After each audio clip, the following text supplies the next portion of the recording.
Nico, buenos días. Buenos días, Alejo. Bienvenido a este Café Diverso. Contanos un poco de vos. ¿Qué es lo que vos haces, Nicolás? Yo soy abogado en la Universidad de EAFIT, tengo una maestría en Historia de la Universidad Nacional y trabajo como docente en EAFIT y en la Universidad de Antioquia en las facultades de Derecho.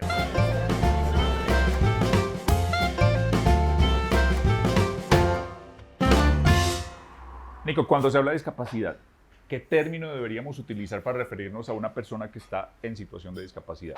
Pues es más correcto hablar de situación o de condición de discapacidad y no de discapacitado, porque ahí estamos resaltando que es simplemente una condición o una situación temporal en la que está el sujeto y no es algo que nos define o que constituye una identidad, como cuando hablábamos de discapacidad, ¿cierto? Eso no es la única cosa que somos en la vida, sino que es algo que se nos presenta en ciertos momentos. Ok. Y hay un término nuevo que se ha colado en esta discusión y es el de capacitismo. ¿Qué es capacitismo? Podríamos entenderlo como el conjunto de discriminaciones y de prejuicios hacia las personas con alguna discapacidad. Hay que pensar eso más bien como una condición estructural, como algo que existe en la sociedad y no exactamente como un determinado odio como el que puede existir en otros tipos de formas de discriminación o de exclusión. ¿Y cómo se manifiesta la discriminación hacia personas en situación de discapacidad?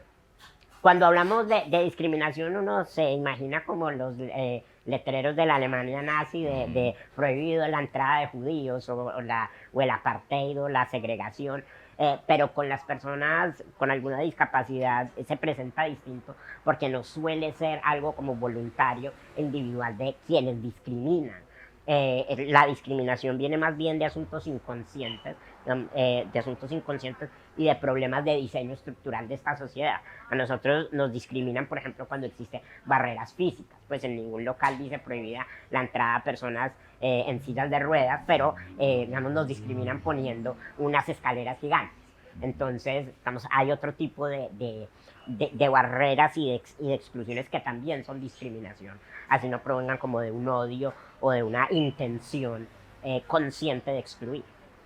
Y desde tu experiencia, Nico, ¿cómo fue para vos la formación universitaria, o sea, la accesibilidad a una universidad y laboralmente, que también trabajas en una universidad, cómo es todo ese tema de acceder a una infraestructura desde en una silla de ruedas?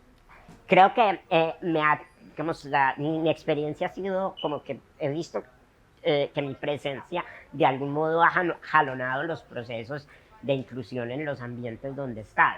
Cuando yo entré a estudiar Derecho a EAFIT en el 2003, era una universidad completamente llena de barreras, llena de barreras de escalas, muy inaccesible en muchos aspectos, pero el panorama que existe hoy en día es completamente distinto. Y entonces creo que es como el ingreso o la presencia de personas con alguna diversidad la que jalona esos procesos transformadores.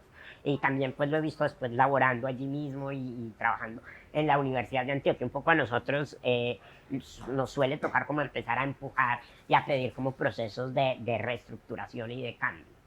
Y en ese sentido, Nico, la accesibilidad a una ciudad como la nuestra, Medellín, en ciudades en Colombia, ¿qué tan buena es?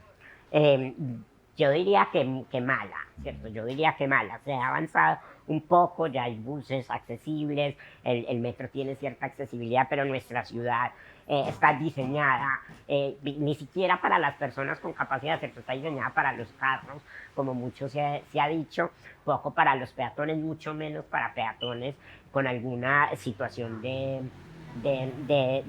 movilidad reducida, por ejemplo. Entonces hay un problema como grandísimo que todavía queda como afrontar y solucionar. ¿Y cuál crees vos que sea el cambio mental que tengamos que hacer como sociedad para que nuestras ciudades empiecen a ser más accesibles, para que las pensemos desde las necesidades de todos? Yo creo que hay un primer asunto y es en cuanto al imaginario de la discapacidad y es no pensar en el discapacitado como un otro radical, sino como en una situación en la que puede estar cualquiera, ¿cierto? Una persona se esguinza un tobillo y digamos, en ese momento empieza a ver lo inaccesible que puede ser el mundo para él. Entonces es ver como, digamos, simplemente una parte como del continuo de nuestra humanidad y de todos nuestros cuerpos. Creo que ese sería como el primer cambio.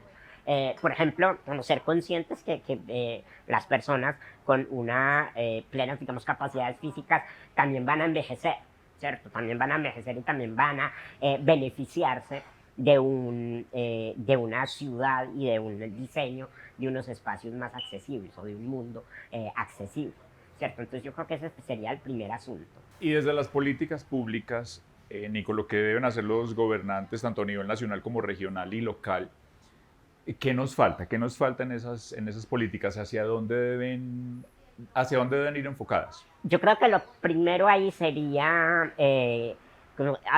digamos, abrir espacios muy amplios para escuchar personas con diferentes discapacidades, ¿cierto? A veces como que es un asunto muy basado, o políticas muy basadas como un cierto parámetro, unos ciertos estándares construidos, pero yo creo que lo más importante, y pues para eso se inventó la democracia, es para escuchar, digamos, cómo se le pueden solucionar a la gente los asuntos. Yo podría, por ejemplo, hablar de cómo me pueden solucionar a mí el diseño de los espacios, pero yo no soy, digamos, mi discapacidad no representa todas las discapacidades, ni mucho menos, ¿cierto? Entonces, sería como de escuchar una pluralidad de voces allí para aportar en la formulación de una realidad. Ok. Nico, hay dos cifras que son preocupantes cuando se examina la población en situación de discapacidad. Una son las cifras de pobreza, porque la pobreza afecta mucho más a las personas que están en situación de discapacidad. Y el tema de desempleo también es un flagelo mucho más grave en esta población. Desde tu experiencia, desde lo que vos conoces, ¿sabes más o menos esto a qué se debe? Porque hay más pobreza y más desempleo en esta población. ¿Y qué se puede hacer para intentar solucionar eso? A ver, yo creo que incluso desde el acceso, digamos, el asunto de salir a conseguir trabajo, para muchos discapacitados ya desde allí empieza el problema, ¿cierto? Es cómo salgo yo a buscar, digamos, creo que desde allí empieza como las barreras y el acceso. Yo he tenido como cierto privilegio, claro, por haber recibido una educación universitaria y haber empezado como a conectar por ese mundo, pero si no, no sabría, por ejemplo, cómo salir a buscar y por dónde, ¿cierto? Ya el solo hecho de salir a la calle es un problema para muchas personas en condición de discapacidad. Entonces, por allí empieza.